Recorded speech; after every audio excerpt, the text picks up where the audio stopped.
अच्छा जी, अब पाँचवें चरण का चुनाव समाप्त हो चुका है और कल छठे चरण का चुनाव होना है, जिसमें राजनीति को लेकर उठापटक चली आ रही है और सभी लोग अपने अपने दल के प्रत्याशियों को मजबूती से लड़ने और विजयी होने की बात कह रहे हैं। ऐसे में राजनीति को कहाँ जा रही है और किसको विजय मिल सकती है?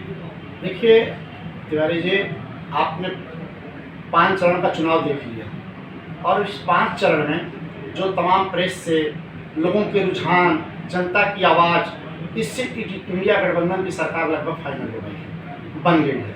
और इस समय देश की जनता, नौजवान, युवा, बेरोजगार, महंगाई, भ्रष्टाचार चरमोत्कर्ष पे है। यही एक मुद्दा है और संविधान बचाना। देश की जनता इस समय सारे धर्म, जात पात इसको छोड़ के संविधान की रक्षा और इस भ्रष्ट सरकार को हटाने, जुमलेबाज सरकार को हटाने पे लगी हुई है और संविधान को बचाने में लगी है। इसलिए हम सब का कर्तव्य बनता है कि अगर लोकतंत्र को बचाना है, संविधान को बचाना है, फ्रीडम को बचाना है, तो संविधान बचाना ही होगा और इस सरकार को हटाना ही होगा। चंदौली में पाँचवें के बाद सातवें चरण में चुनाव होना है, जिसके लिए प्रत्याशी द्वारा लगातार प्रयास भी किया जा रहा है। कल से हो सकता है कि यहाँ बड़े नेताओं का जमावड़ा भी शुरू हो जाए, एक एक बाद रैलियाँ होंगी। इस चुनाव में ये नहीं देखने को मिल रहा है कि ब्राह्मण बनाम छत्री हो रहा है। नहीं, ब्राह्मण बनाम छत्री नहीं हो रहा है, ऐसा कभी होता नहीं। ब्राह्मण छत्री तो इस समय भाजपा के राज में गाली सुनने का काम कर रहा है। आप देखिए, अनुप्रिया पटेल गई तो राजा भैया को गाली दे दी, भाजपा का सांसद रूपाला ठाकुर को गाली दे दिया, कोई ब्राह्मण को गाली दे रहा। ये फैशन बन गया है कि ब्राह्मण ठाकुर को गाली दो और नेता बन जाओ। मायावती जी ने कांसीराम में फैशन उठाया, तिलक तराजू तलवार इनको मारो जूते चाक, और फिर वो ब्राह्मण ठाकुरों के इस शरण में आई तो सरकार बना गई, और फिर ठाकुर ब्राह्मण जब उनको छोड़े तो सरकार गिर गई। अब ये तो फैशन बन गया है और ब्राह्मण ठाकुर हमेशा सबको साथ लेके चला है। संविधान बना, अंबेडकर साहब ने संविधान बनाया तो उसमें एक कमेटी थी और अंबेडकर साहब को संविधान सभा का अध्यक्ष बनाया गया, तो वो भी उसमें भी तमाम ब्राह्मण और ठाकुर थे जिनको बनाया। और आज़ादी की लड़ाई से लेके अब तक हमारे योगदान को या राजपूतों के योगदान को या किसी भी जात के योगदान को आप नहीं भुला सकते। इसलिए जात को गाली देके, जाति को अपमानित करके जो लोग राजनीति करते हैं, ऐसे लोगों को तो चुनाव लड़ने से बैन किया जाना चाहिए।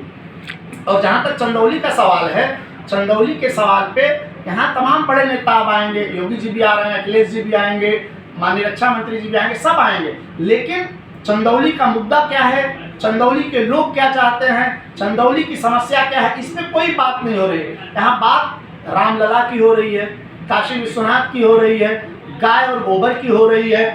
लेकिन सबसे बड़ा दुखद स्थिति रहा कि जब रूपाला ने हमारे एक वर्ग को गाली दिया तो उस पर भाजपा के किसी बड़े नेता ने कंडम नहीं किया और न उनके खिलाफ कार्रवाई किया।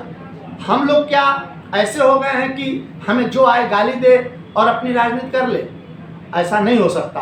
और ब्राह्मण बनाम ठाकुर नहीं है, सब एक साथ हैं और सब संविधान बचाने में और चंदौली के विकास को देखते हुए अपना वोट करेंगे। और यहाँ के सभी लोगों से मेरा अपील है, सारी जात बिरादरी से, कि आप चंदौली के विकास को ध्यान में रखते हुए कौन करेगा कौन नहीं करेगा, किसके हाथों से होगा नहीं होगा, इसको देख के वोट करिए। महेंद्र नाथ पांडे जी विकास पुरुष कहे जाते हैं, उनके द्वारा आपके चंदौली का विकास भी किया गया है। उसके बाद भी इस समय राजनीति जो है कठिन होती जा रही है, तो क्या लगता है कि आपका गठबंधन का प्रत्याशी कितना सफल होगा? देखिए, पांडे जी का जहाँ तक आपने सवाल उठाया, पांडे जी की जितनी क्षमता थी उतना उन्होंने कर लिया, लेकिन जो चंदौली में मूल समस्याएं पड़ी हैं वो नहीं हो पाई। चंदौली का पॉलिटेक्निक ढह रहा है, डिग्री कॉलेज में कोई व्यवस्था नहीं है। यहाँ एक राजकीय अस्पताल बना जिसको आप लोगों ने उठाया कि राजकीय है कि स्वशासी है कि प्राइवेट है, ये समझ ही नहीं आया, ये समझ ही नहीं आया आज तक। चंदौली बाजार में एलिवेटेड बनना था, नहीं बन पाया। चंदौली बाजार नॉर्थ और साउथ में बट के रह गया।